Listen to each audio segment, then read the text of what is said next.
En este apartado ya sí vamos a aprender a derivar una función. En primer lugar, vamos a ver cómo se deriva una función que es constante y cuando tenemos una potencia. Supongamos que mi función es simplemente un número. Bueno, pues la derivada de cualquier número es 0.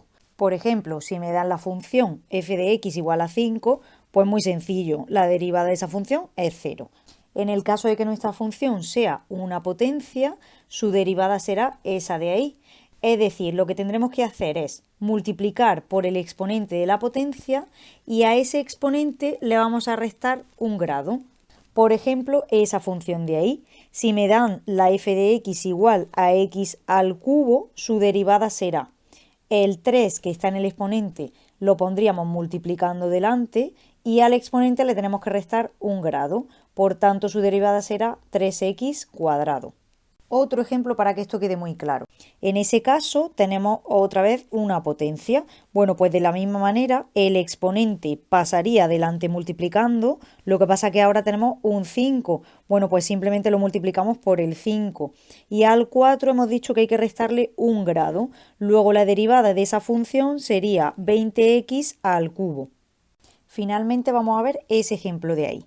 Como podéis ver, esa función está compuesta por una parte que es una potencia y otra parte que es una constante. Luego aquí ya tengo que mezclar las dos reglas que acabamos de conocer.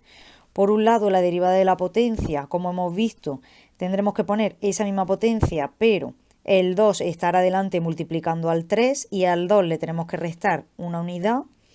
Y por otro lado, la derivada de 8, como hemos visto al principio, al ser una constante, es 0. Luego, finalmente, la derivada de esa función será igual a 6x. Todas estas reglas se obtienen a partir de la definición de derivada, de lo que hemos visto en los apartados anteriores. Si aquí a esta función le aplicásemos la definición de derivada, hiciésemos el límite, llegaríamos al mismo resultado que hemos obtenido. Lo que pasa que estas ya son reglas prácticas para no tener que estar haciendo todo este cálculo cada vez que queramos derivar.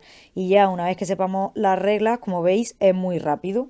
Ahora vamos a ver cómo se deriva cuando tenemos una función donde aparece multiplicada por una constante y cuando tenemos suma de distintas funciones.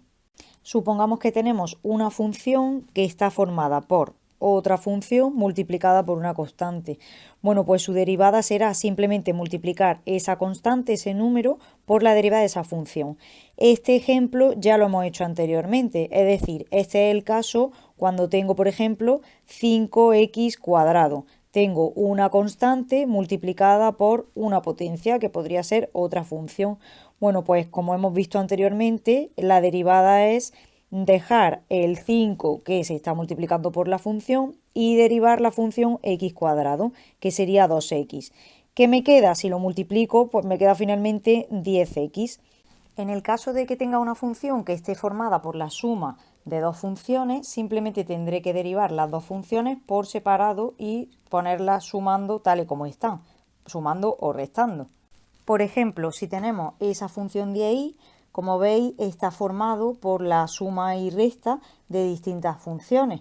Bueno, pues simplemente tendremos que derivar cada potencia por separado. En este caso, la derivada en primer lugar de 3x a la sexta sería 6 por 3, 18x a la quinta. Y en el caso de 4x a la quinta, pues será 20x a la cuarta. Y por otro lado, menos 3x al cuadrado, pues 6x.